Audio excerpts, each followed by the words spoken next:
Welcome to Smashing UK Productions' Top 10 Hitman Films. For this list we are accepting all films revolving around or featuring hitmen and assassins, however, secret agent films will not be present. Number 10, Grosse Point Blank. Martin, where are you? Budapest. Ah, city of cathedrals. Yeah, I see you right there on the bridge of the Danube, kid. I kind of like to talk to you, you know. Well, why don't you email me? Kind of like a, one-on-one, kind of a face-to-face type of thing, you know. Do it personally? Yeah, I'd love to see, you know what I mean, kid? Let's do it. How you doing, kid? How are you? Considered as one of the funniest assassin comedies around, Grosse Point Blank sees John Cusack's depressed assassin deciding to kill two birds with one stone as he carries out a hit at the same time as his 10-year high school reunion. At the reunion, Martin Blank tells almost everyone that he's an assassin, which Cusack pulls off with deadpan brilliance. Also starring Minnie Driver as his former high school sweetheart, the film delivers great performances from its leads and laughs throughout. Woodrow's coming for you!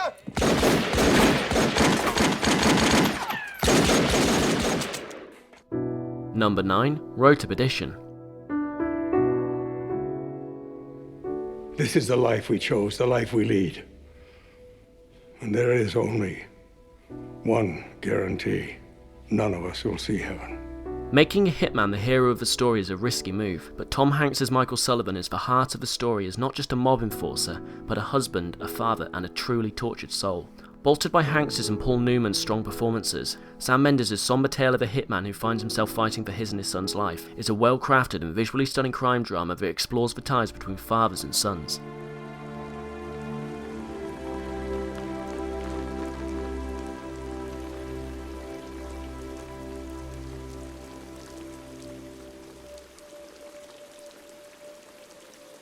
I'm glad it's you. Number 8, In Bruges. Ken, I grew up in Dublin. I love Dublin. If I'd grown up on a farm and was retarded, Bruges might impress me, but I didn't, so it doesn't. The dark and comic Brit flick Hitman film stars Colin Farrell as Ray, a guilt-stricken hitman after a job gone wrong. Lying low in Bruges alongside his partner played by Brendan Gleeson, the two decide to take in the sights of the medieval city with great appreciation. It's all windy stairs, I'm not being funny. What exactly are you trying to say? What exactly am I trying to say? These are a bunch of fucking elephants. Besides Farrell and Gleeson turning in some of their best performances to date, Ray and Ken are two of the few hitmen who possess none of the mysticism or preternatural skill usually attributed to the profession. Tell me, how's Sane? That's for John Lennon, you Yankee A bottle! Now don't bother. Number 7, The Killer.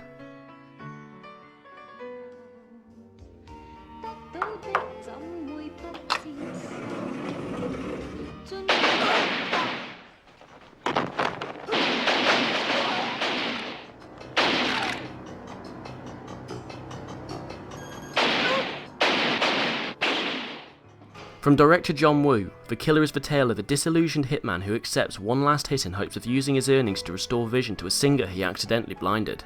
John Woo's name has become linked to Hong Kong action and over-the-top style since his rise to fame in the West, and the reasons why are on full display in The Killer. Ah Jong's portrayal as a deadly but compassionate killer amidst overwhelming stylized violence led to a finished product which Quentin Tarantino and Robert Rodriguez would both name as an inspiration.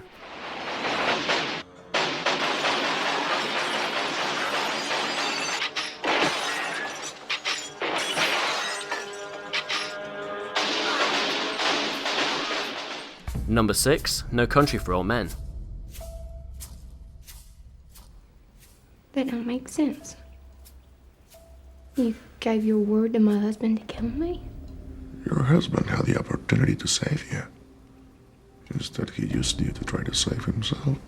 Featuring one of the greatest embodiments of evil in a film, Javier Bardem's Anton Chigurh proves single-handedly that the American Southwest was no country for old men. After a hunter stumbles upon a drug deal gone wrong and more than $2 million in cash, psychopathic hitman Chigurh chases down Llewellyn Moss and dispassionately murders nearly every rival, bystander, and even employer in his pursuit of his quarry and the money. The Coen brothers have proven their ability to write offbeat characters, and Chigurh is by far their strongest.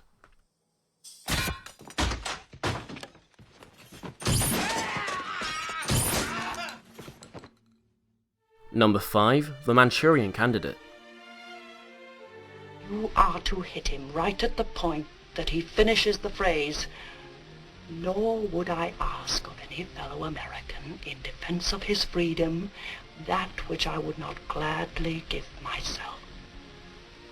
My life before my liberty." Whilst the film technically focuses more on sleeper agents and hitmen, Lawrence Harvey's portrayal is that of a former Korean War POW who is brainwashed into becoming a political assassin that possesses similar characteristics to a hitman in the profession. An unusually tense and intelligent political thriller, The Manchurian Candidate was a film far ahead of its time. Its themes of thought control, political assassination and multinational conspiracy were hardly common in 1962, with resonance that still echoes uncomfortable in the present.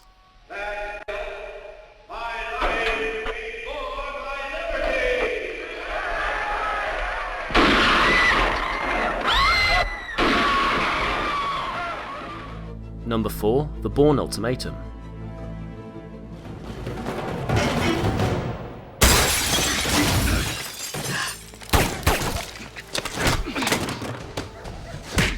Jason Bourne is one of the best things to happen to the action thriller genre. In his heart-pounding third adventure, Matt Damon's amnesiac ex-CIA assassin goes on a transcontinental quest to confront the government spooks who turned him into a puppet. But where he wants closure, they just want him dead.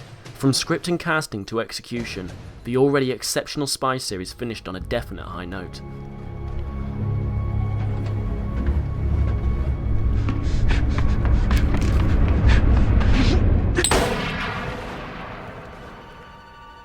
Number 3, Le Samourai.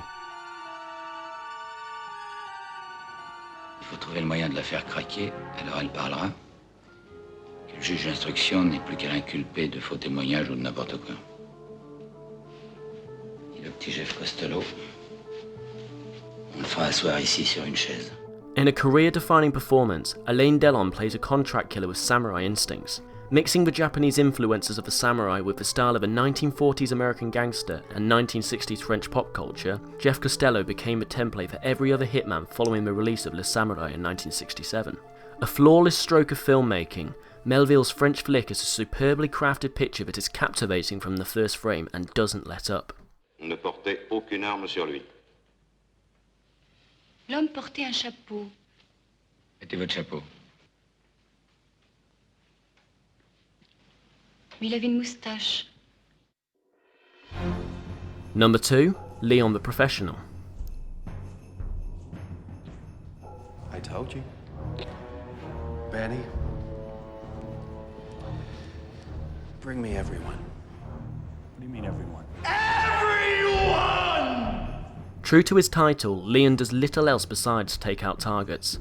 Whilst that doesn't sound like the best recipe for an incredibly interesting film, all that changes when the man of few words receives an apprentice. Taking an orphan 12-year-old Natalie Portman under his wing, Jean Reno teaches her to follow in his footsteps. Whilst the story sounds like a hard sell for audiences, even modern ones, the oozing style made the film win over skeptics.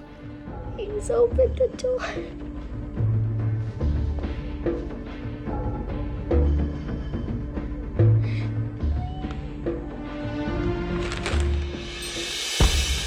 Before we reveal our number 1 film, here are some honourable mentions that didn't quite cut the list.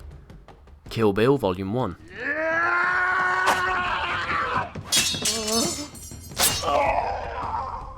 Collateral.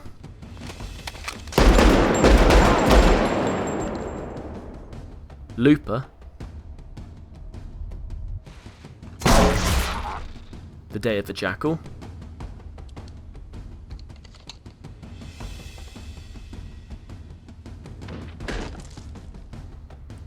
The Boondock Saints.